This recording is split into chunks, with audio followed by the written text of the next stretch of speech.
Hey, just finishing this claim to get Dave back on the road. Nice. I wonder what Dave's doing.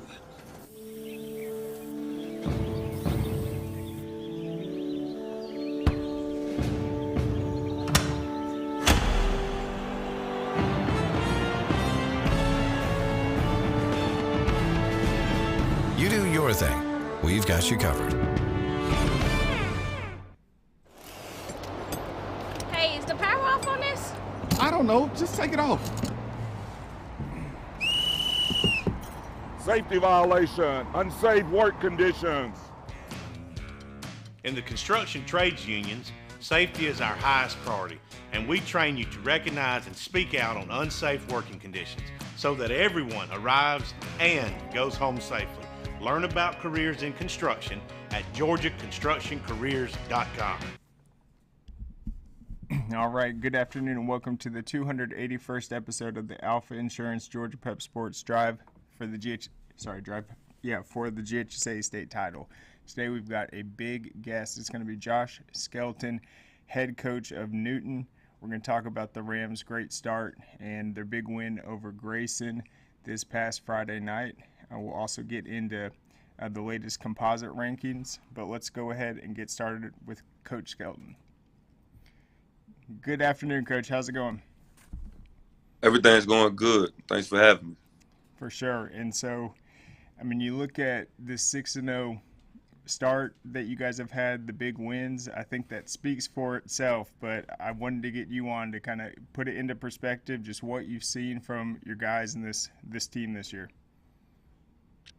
Just a lot of fight, a lot of belief. I think we approached the offseason differently than we have in the past, and just about believing in the work and staying grounded, and then trusting that if we put in the work, that these are the type of results that we can have every Friday. If we just trust in our work and trust our own process and not follow anybody else's.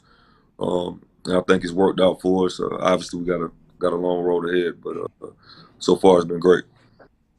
Absolutely. And when we talked, I think it was in February, I mentioned just anytime I talk to coaches that are in your region or have to face off with you guys, there's always been a lot of respect around the Newton program, the athletes you guys have, Right. the product you put on the field. But I want to talk about just the surrounding community, the fans that have been really waiting for the program to get over that hump. I mean, how excited are they just to see how you guys have handled it so far this year? Right, we got a great fan base here. We got a great community. This is a football town. We got a great youth program. I mean, so just to see this happening, I'm more excited for the not just for the kids, but I'm more excited for the community. I know a ton of alumni here who's been waiting on these type of moments, who always felt like we could be here. Obviously, I'm happy to be able to put them in position to have something to cheer for at this moment. But the support in the community has been crazy. The administration, we got alumni all the way back from the 60s and 70s that's consistently at our games right now, and the support is amazing. So I'm happy for Ram Nation and everybody involved. Yes, and have you been at the school, is it 11 years now? The first year as head coach, but I think 11 total? Yes, absolutely. Okay. Been here for a long time. Yeah, and that was one of the things that I was actually surprised that Newton hadn't found a win against Grayson over the past meeting. So that was obviously a huge result. You get that first win over them. You guys have the big goals this year, but how big was that for you guys just in that, I guess, battle of the Rams, but getting that win over a Grayson program that has had that success? Yeah, first off, just a lot of respect for their program. The program has always been top notch in the state of Georgia and obviously in our region. So, our goals coming into the year, just knowing that we wanted to get a chance to beat those guys, and obviously the region is going to run through them year in and year out. So, if we wanted to beat the man, we got to be able to beat the man, and I think we went out and did that. But it was monumental for our program. It validates our work and everything we talked about doing back in February. came true. And we knew if we stayed the course, we stay in the moment, that win could happen. So it's definitely validated the work. Obviously, we're looking forward now to the next game, but the way the game went down in the fourth quarter for our guys to fight like that was probably one of the best football games I've been a part of. To see the look in our guys' eyes at halftime and everything like that is, I don't think that game will ever be forgotten here. Yes, I want to ask a little more about that game.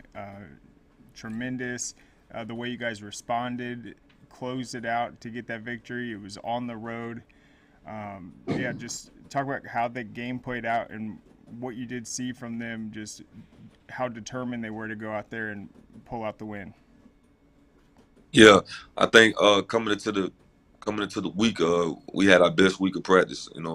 It was the most energy I've seen in a long time. It was unbelievable. We went into the game knowing it would be a tough game, no doubt about it. We knew it was going to be a tough game. We knew it was going to be a dogfight, but we knew if we could keep it close, that we could come out with the win.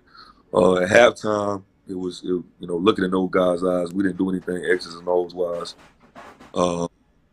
Everything about halftime was about continuing to fight, and that we was excited to be in a dogfight, and we was excited to go out there and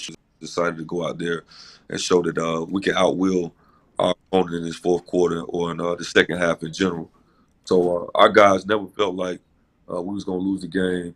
Halftime, we was excited to be in that type of fight. We felt like it was an opportunity to really show what type of fight we had. Obviously, the fourth quarter, I think, showed who the Rams are. I was excited, man, to be a part of it. Excited for our guys. So, this is a great game in general. Certainly, and it was on the heels of a big win over Westlake. This one, Right. even bigger. What a tough way to open up the region. There's obviously some more big games on the schedule, but what was Right. kind of their response to getting the win and just looking forward to what the mission is this year? Man, it's, the first time beating those guys, really for us it shows that we're able to get over the hump. We talked about doing that way back in January. We want to get over the hump. We don't want to come close. We didn't feel like it was a rule out there that said, that Newton has to lose a game. Anything like that. It's not a mandatory rule that we have to lose to Grayson. We always felt like we're right there with anybody in the state of Georgia on any given Friday. I felt like we was the better team that night, and it's just monumental for our program. It shows our youth, it shows our administration and everybody else where we're headed. And I think going forward, the goal is always to go 1-0 every week. We know what we're capable of. But like we tell our kids, it's not about what we're capable of doing; it's about what we're willing to do. I think we're willing to do right now, work hard every day. Yeah, and a big key to the success is, in the last few years, you played a lot of young guys that are really stepping into the spotlight this year. It's a special group. What have you seen from guys like whether it's Zion Johnson that have just bought in since their freshman, sophomore season that have really stepped up big? Yeah, speaking of him, I think Zion is Zion I've probably known since he was 8 or 9 years old. But Zion, this in particular offseason, he hasn't missed a day of anything. Just the way he's approached his work, his attitude, his leadership, has been amazing. All our guys, Marcus Calwise, all of those guys, but Zion has really taken control of being a leader.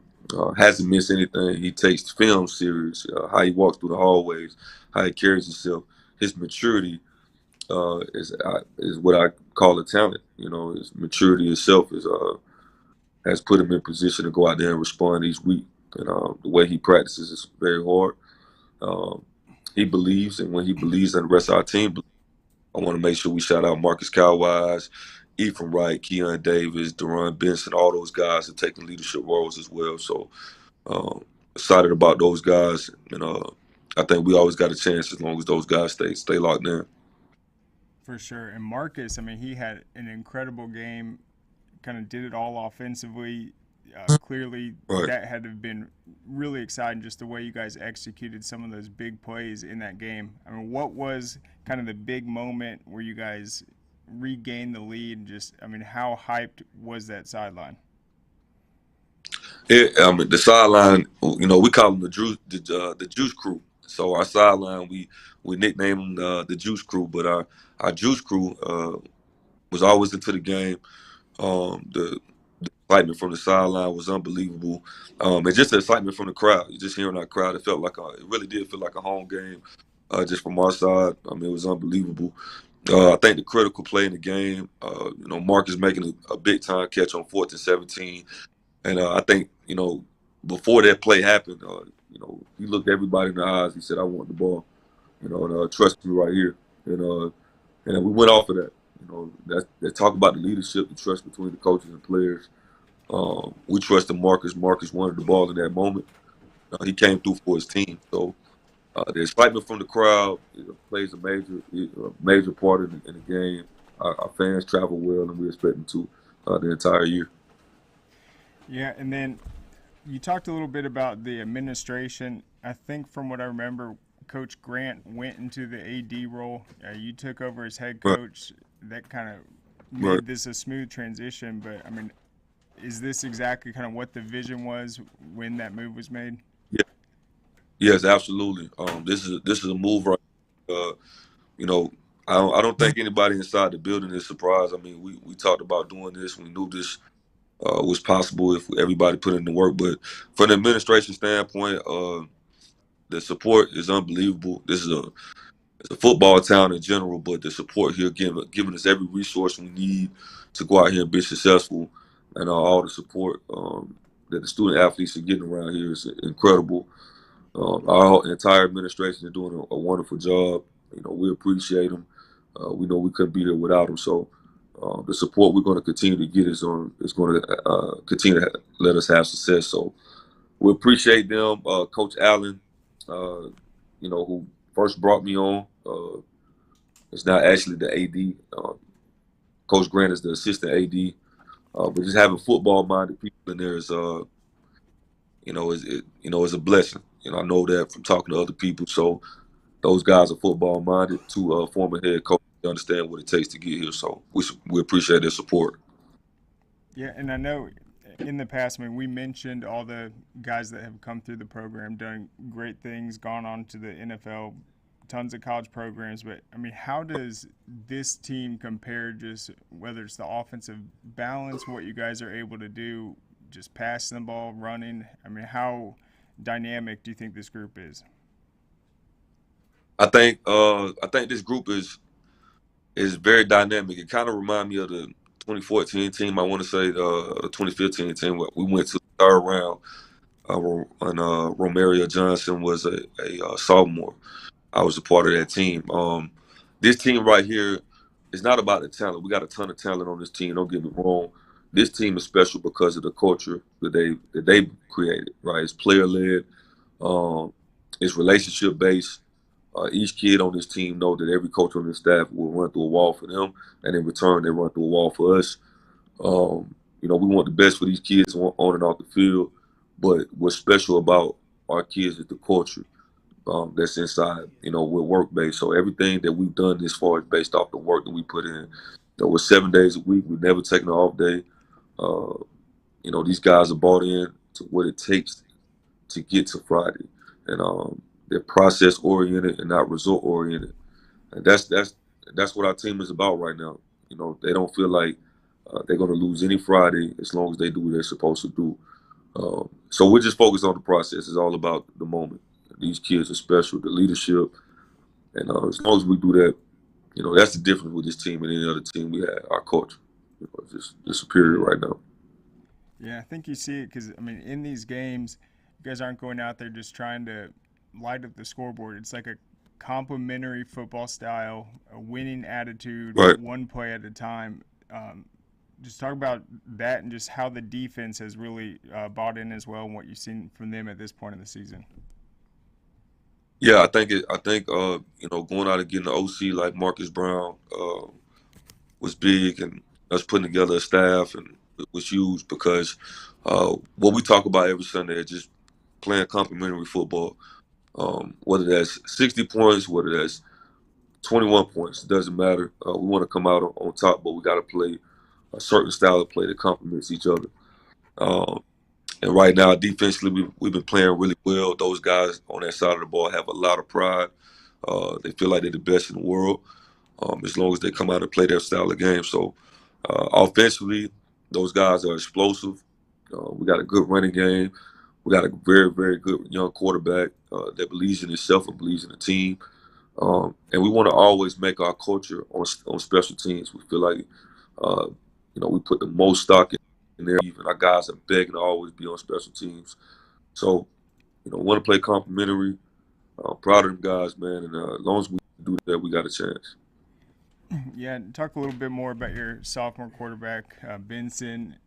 He's doing a great job, 11 touchdowns, I believe, just one pick. He had no turnovers in that Grayson game, but how bright is his future for you guys? His future is very bright. I think his mind is unbelievable. He's very, very, very smart in the building, smart, and obviously on the field. He's a guy that's played a ton of football. He's a coach's kid. His father's done a lot for his program as well, so he's came up under, playing a lot of ball and seeing a lot of ball. He's been competitive his whole life. So from the moment we met to run, the moment is never too big for him. And people go back to the end of his freshman year when he started the last few games of his freshman year as well. And the moment wasn't too big for him then. But the offseason he's put on 22 pounds this offseason. He's went out there and became a leader. He's vocal. He's exactly who we need him to be every game. And this kid right here is a winner. I think that's what he's going to go down as. He's going to be a winner. And they look at the amount of games that he's been a part of winning. There's no doubt I think he's one of the best quarterbacks in the state of Georgia. And we look for him to have continued success. And I think as long as, having 2 more years with this guy, anybody in Ram Nation can see that our future is bright, especially with the run, taking snaps. For sure. And, yeah, he got some action late last season as a freshman.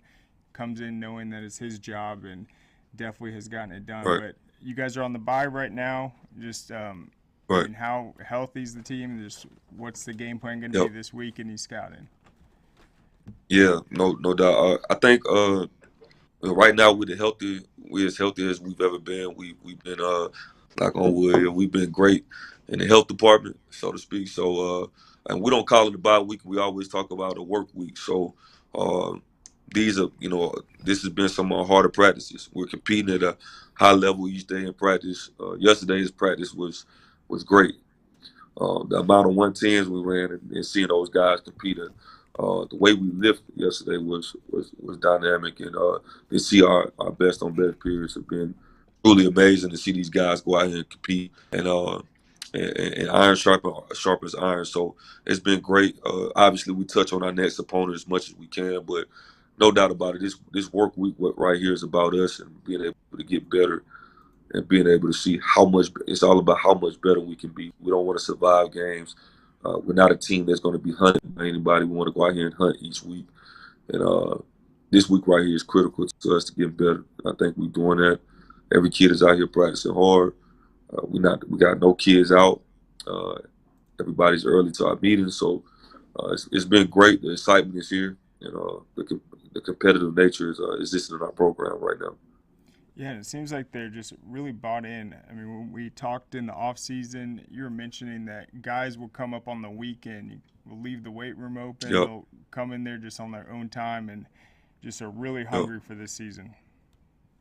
Yeah, absolutely. The culture. I mean, we're Sunday to Sunday. We're always doing something to try to get better. We're 24/7 around here. We're going to continue to be that way. This is a program where each kid has the opportunity to get better. And that's our goal, to get better. Come out here and grind each week. We're dedicated to the life of grinding. And we're process oriented. We're not looking at the result. We're not looking at the scoreboard. As long as we stay deep in our process and our process works for us, it doesn't work for everybody else. This isn't easy what we do, but our kids go through the ringer, and we feel like if they come out of what we put them through, we have a shot at being successful.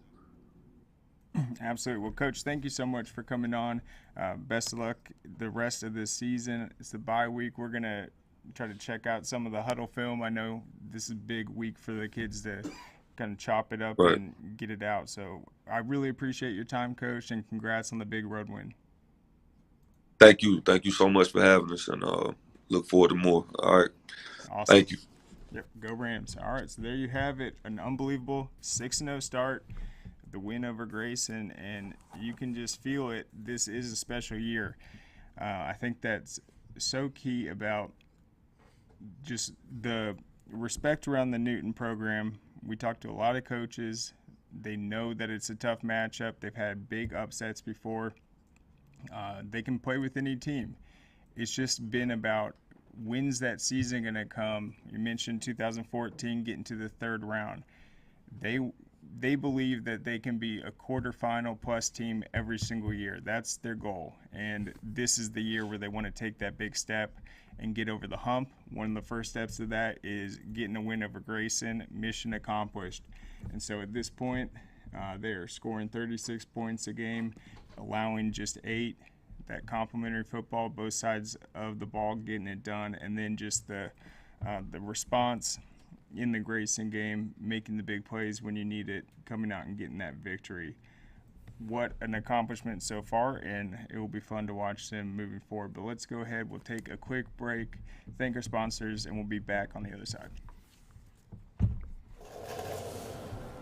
What you doing? Hey, just finishing this claim to get Dave back on the road. Nice. I wonder what Dave's doing.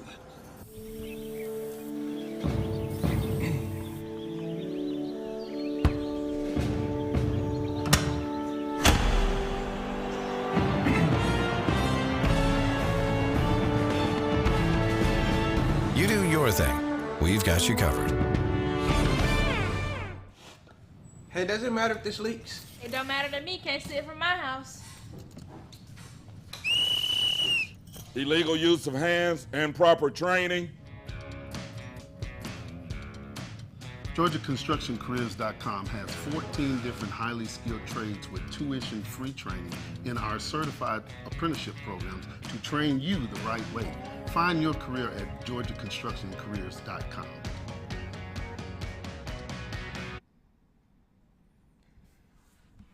All right, welcome back. And just one more note on just what Newton's been able to do this season. They're going to have Brookwood after their bye week. Let's see what the score was last year.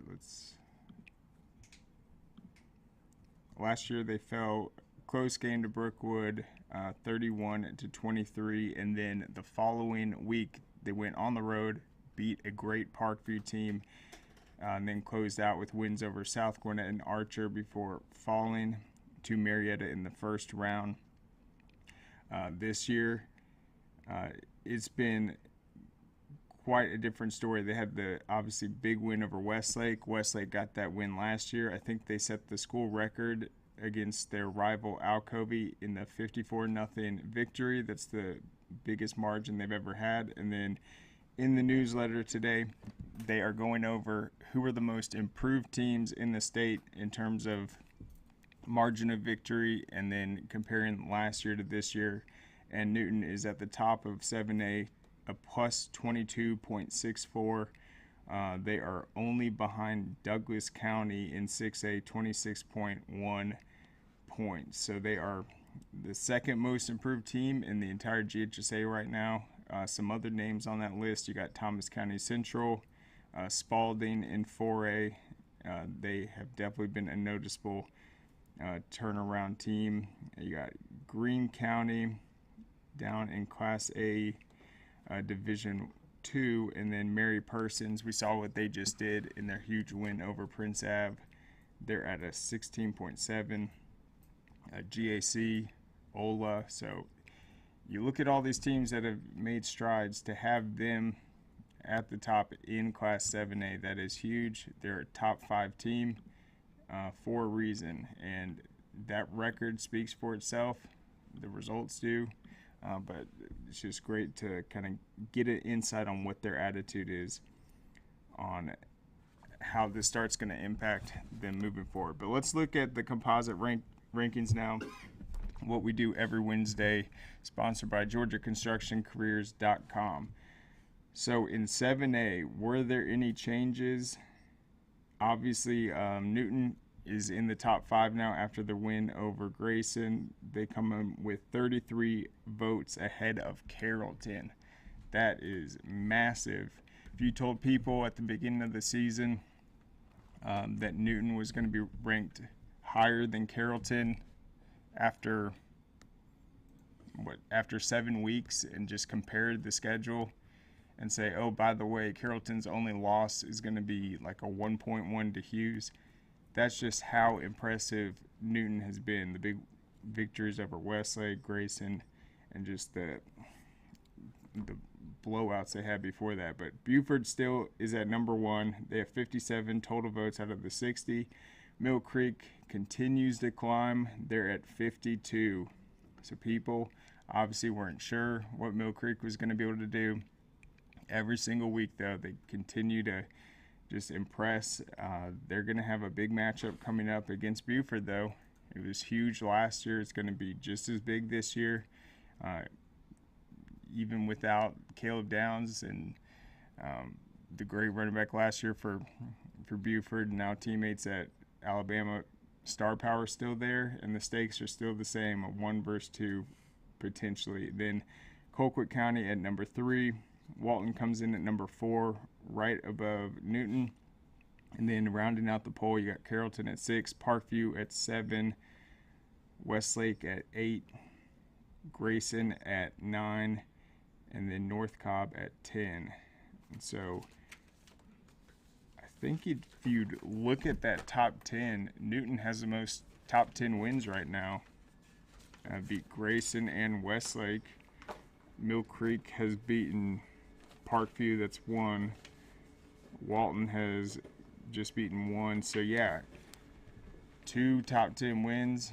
That's really impressive. And also getting some votes, Norcross, Peachtree Ridge, and Milton. And Peachtree Ridge, remember, they have the rare double bye week. So they were off last week. They're going to be off again, and then they're going to return with some big region matchups against North Gwinnett, Norcross, etc. In Class 6A, we have a tie now at number 1. That changed from this past week, and that's because Thomas County Central and Gainesville are now locked with 56 total votes.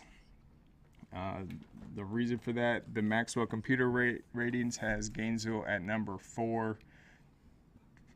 That weighed them down a little bit, but AJC, GPB, Score, 680 all have Gainesville at number 1. Douglas County moved up to number 3 after Houston County's narrow loss to Lee County.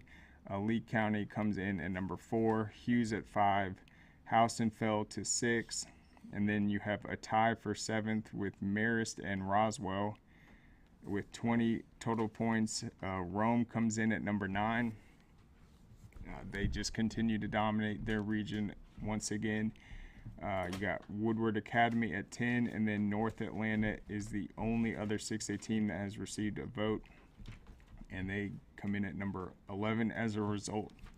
In 5A, this is something new this week. We got Coffee at number 1, and then a 2-way tie for Creekside and undefeated Jefferson at number 2. Creekside's only loss is the loss to Mater Dei in California. They survived a really good game against Mays this past week to remain undefeated within the state. We got Cartersville at number 4. They also survived a close game, had to come back against Calhoun. Ware County is at number 5 this week. Hiram is at 6. They had a battle with Dalton, eventually pulled away in that one. Tons of offense, tons of points scored. Calhoun at 7, Kell at 8, GAC at 9, and then Warner Robins at 10 ahead of Ola at 11. So you got familiar faces there, but not too much change besides Jefferson climbing up, is now tied at number 2 with Creekside. And then once again, that region is well represented with Cartersville, Hiram, and Calhoun in the top 7. All right, let's look at 4A real quick. Benedictine actually had a really tight game against New Hampstead. New Hampstead ended up kind of pulling within the margins late. They did a lot of scoring in the fourth quarter, but still was a one-score game. They remain at number 1, but they're not a consensus this week. Instead, they get 57 total points. North Oconee is right behind them. They're at 55, so they narrowed the gap this week for the number 1 spot. Benedictine has some big games coming up against Burke County, who just beat Wayne County. They still have to play Wayne County.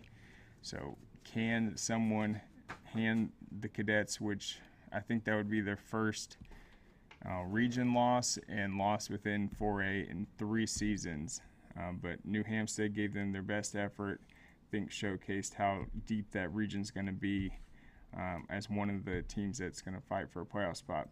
You got Bainbridge at number 3 this week, Perry at 4, Spalding at 5.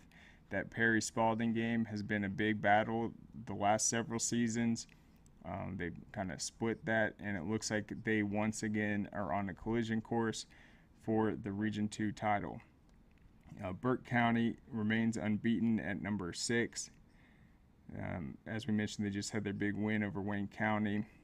Central Carroll rises to number 7 this week, and that is a result of their big Region 7 opening win over Cedartown, who ran away with that region last year with like a 40-point margin of victory. So that puts them directly in the driver's seat, a huge win for them. And when I say driver's seat, like, I think it's going to be hard to take that away with them, but we'll see. So yeah, they remain undefeated. You got Stockbridge at number 8 this week. That's a team that lost early. Their losses aren't looking so bad though. A narrow loss to Douglas County in the season opener. Watch out for Stockbridge. And then you got Cairo coming in at number 9 this week. They had not been in the poll until this point of the season. You got Troop at number 10. A lot of people dropped Troop out after their loss to Stars Mill, but I still think that they're going to be a top 10 team. I would not count them out despite losing Teo Todd. Wayne County at number 11, and then Holy Innocents fell to number 12. They did remain in the GPB and Score Atlanta poll. Their only loss of the season so far was the recent one to Westminster. A tough loss for sure, but it was a very interesting game. Teams kind of just traded field goals, and it was really close the entire time. They just couldn't find the play to come away with the victory. All right, in 3A this week, Cedar Grove and Calvary Day are officially tied with 55 total points. AJC, GPB, and Score all have Cedar Grove as number 1, and then 680 and Max Preps has Calvary Day at number 1. Stevens County rose to number 3. They've been absolutely dominant this season.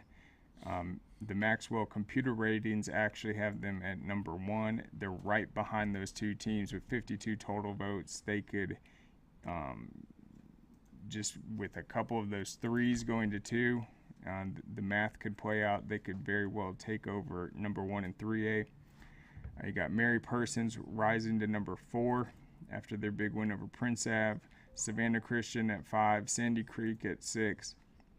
Two-way tie for Lumpkin County and Thomasville at number 7. I think Thomasville has that big matchup with Carver Columbus this week. Big region implications right there. They're 3-3, but they've been battle tested. Morgan County at 9, Bremen at 10, and then a lot of teams also receiving votes. You got Crisp County, Oconee County, White County, Peach County, and Heswaba.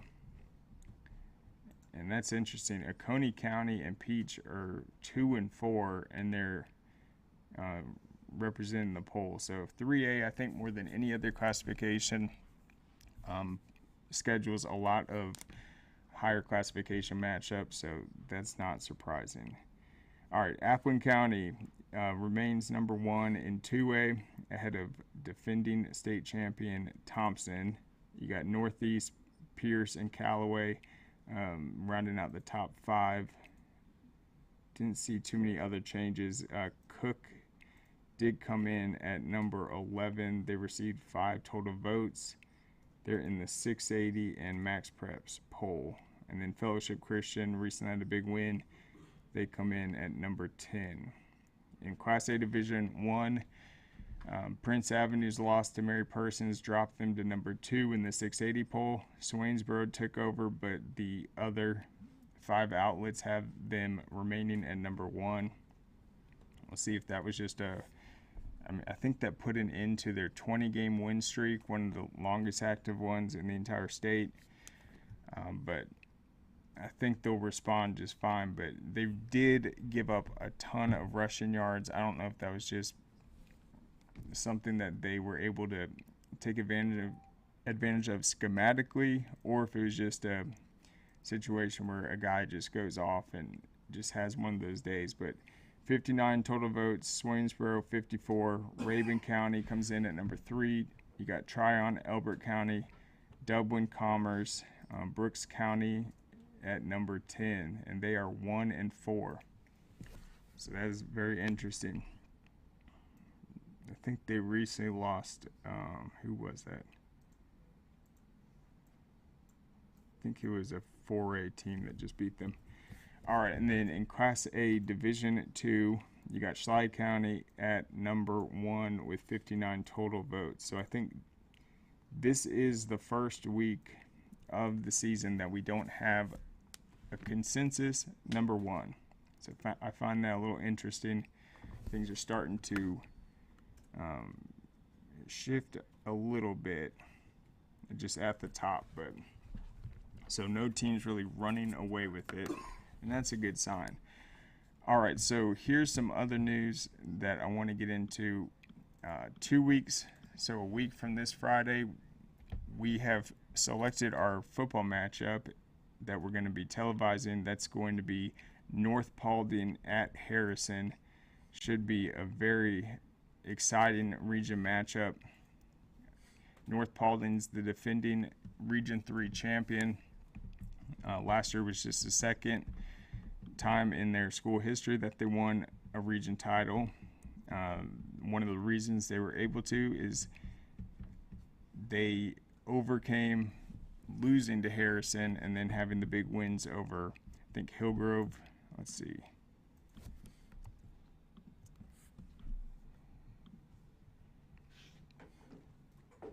Yeah, so last year North Paulding lost to Harrison in the region opener and then closed it out, wins over McEachern, Hillgrove, and Marietta to win the region title. So Harrison, on the other hand, they fell to McEachern 10-7, beat North Paulding, beat Hillgrove, and then lost to Marietta. That earned them the number 3 seed out of the region, and then Hillgrove snuck in at number 4 ahead of McEachern. It's going to look completely different this year. McEachern has started to come on strong. We'll see if Marietta can get going. We know they've played a ridiculously tough schedule, but this will be exciting. And Harrison has some impressive talent. Their quarterback's been fantastic.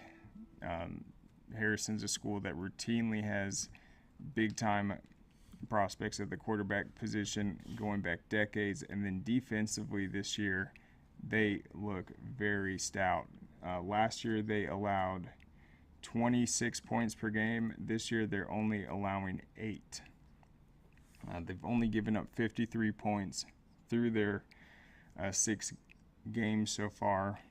They held South Paulding to 6, Paulding County to a touchdown, and then they've had a lot of blowout wins. So North Paulding's going to be off this week. Harrison's going to play McEachern, and you have a potential where Harrison's going to go into it undefeated And then North Paulding will obviously just have the one loss after falling to Walton this past week. But I think it's going to be really exciting. You got North Paulding's quarterback, the sophomore. He's got a great arm. He's leading all of 7A in passing at this point. And they got Javarius George, big-time playmaker, multi-year starter. He's going to get done on both sides of the ball. And then a Harrison team with a great defense trying to stop that firepower. I expect it to be a close game, and I'm excited that we picked it up. This week, we were going to be at the Walton North Cobb game. That has switched, as I'm sure you guys have seen. We'll be at Cartersville for the Cass game. I think it's going to be a big crowd. Cartersville had a scare last week, having to come back against Calhoun. And then I just feel like they're going to know what the game plan is. Anyone that watches Cass knows it's Devin Henderson. He's their big-time playmaker. He's going to be touching the ball a ton. I think he had 5 total touchdowns this last week. We've seen him do his thing for multiple seasons. He's the Liberty commit. So we'll see if he can have a big-time performance and knock off, at this point, the favorites in that crowded region. All right, let's take one more quick break. I'm going to go over the latest in the reclassification just real quick, and then we'll wrap it up. But let's go ahead and thank our sponsors.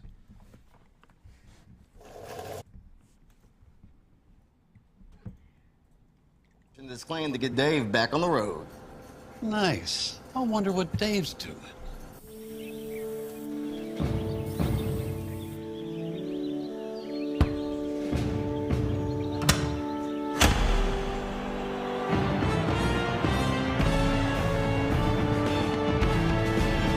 You do your thing. We've got you covered.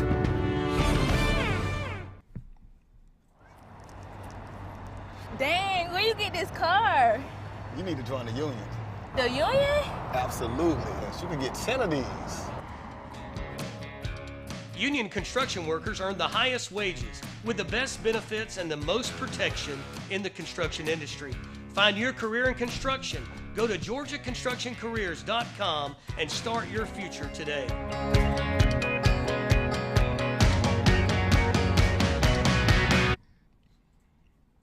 All right, welcome back. So we've talked about it. It's a big topic this week is the announcement for the reclassification, and it went kind of fast.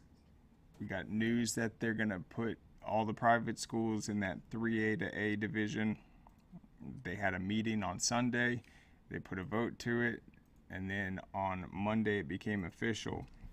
And so there's been some reactions to it, but let's go ahead and just refresh on what has been determined this week. So the big change is that private schools in classes 3A to Class A will play for one state championship in all sports. Separate from public schools, they will continue to play in regions with public schools during the regular season.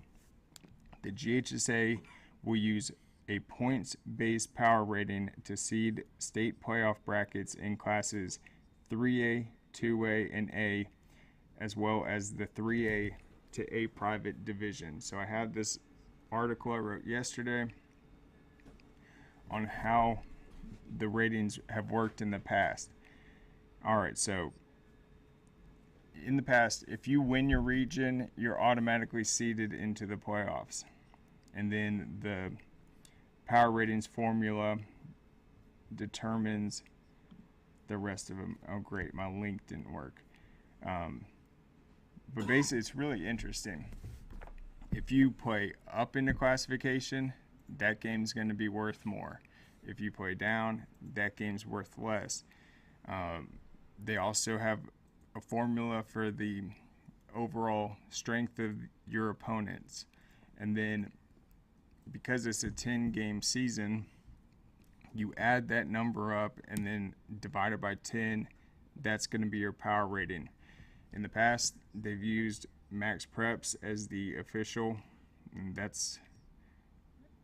I believe that's going to be the same. And it's not necessarily the stats or yards per game, it's just the final score, and then it's able to calculate what classification each school's in etc. So I was wondering how the power rating system would impact the way that coaches fill their non-region schedule.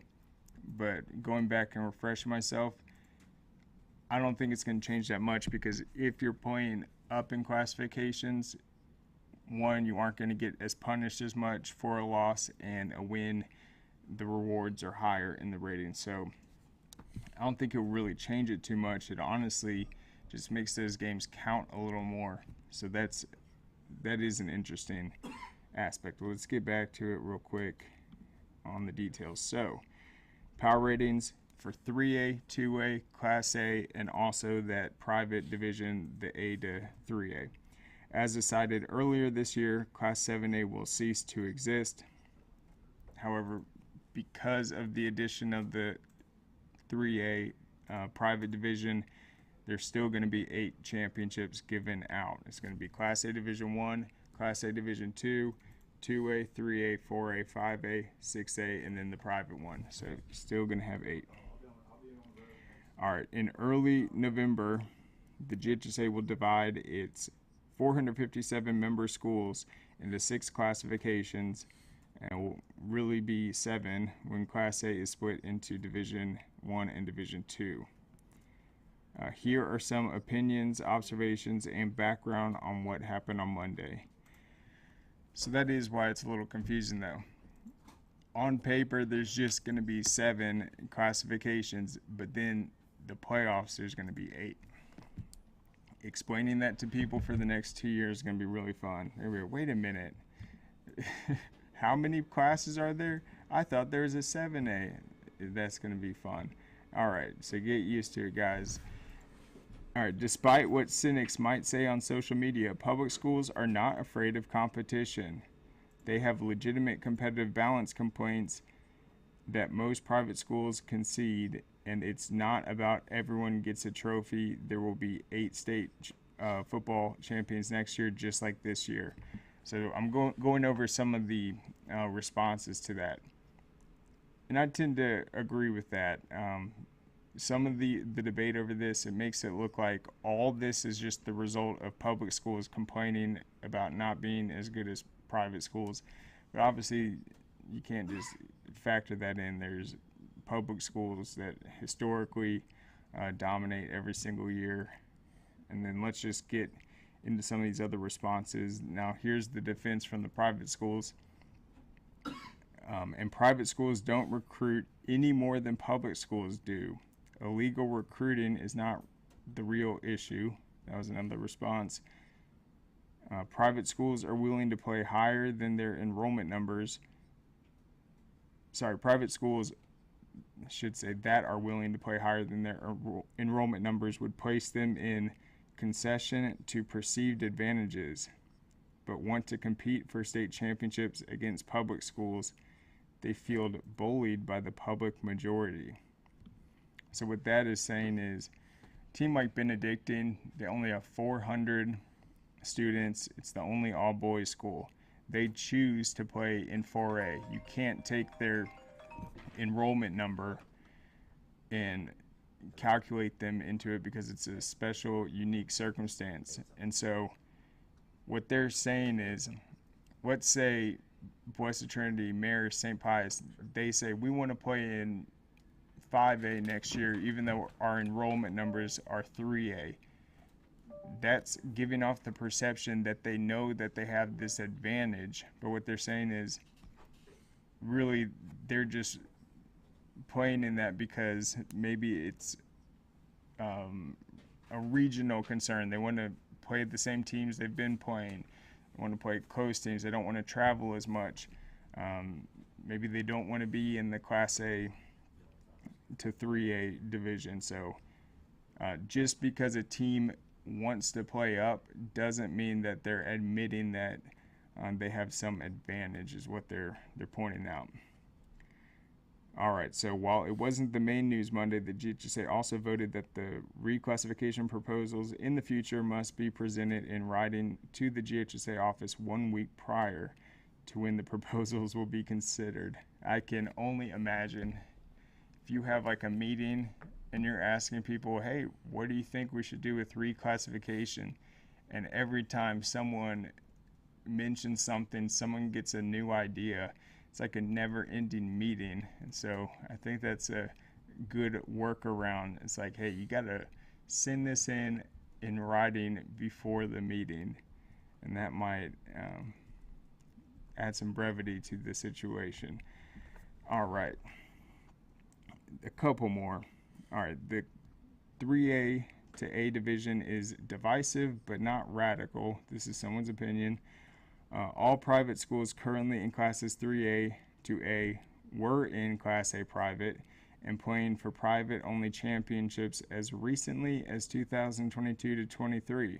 Small private schools competed in that environment for 10 years without seriously challenging it. Very true. All right. The catalyst for change was the failure of the 3.0 multiplier. Someone else's 2 cents. Put in place last year to throttle the success of smaller private schools that were released from the Class A private last year to face public schools again. That would be teams like, let's say, Fellowship Christian, who went up to 2A, some other private schools, maybe like a Providence Christian.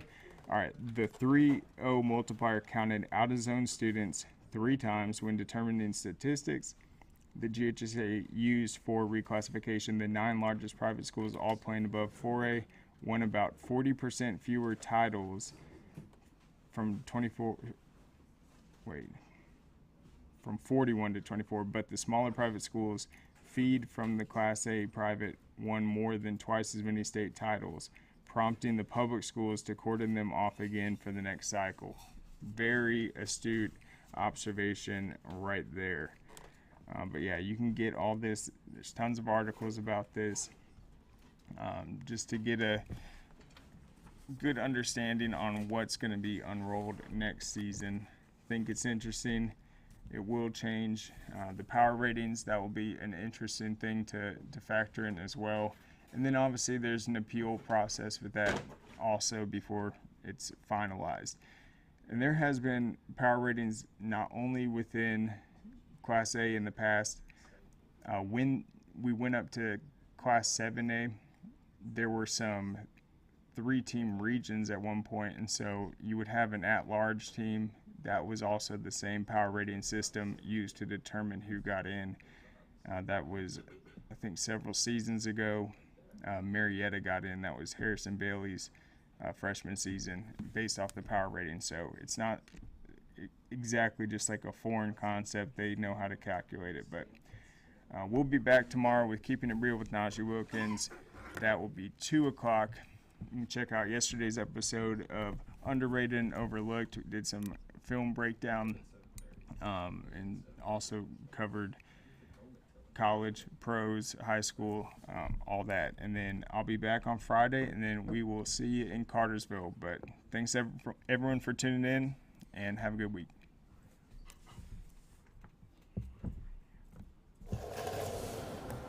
What you doing? Hey, just finishing this claim to get Dave back on the road.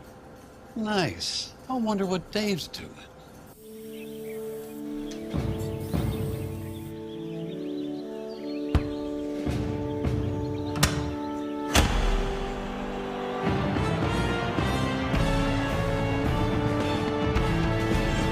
You do your thing. We've got you covered.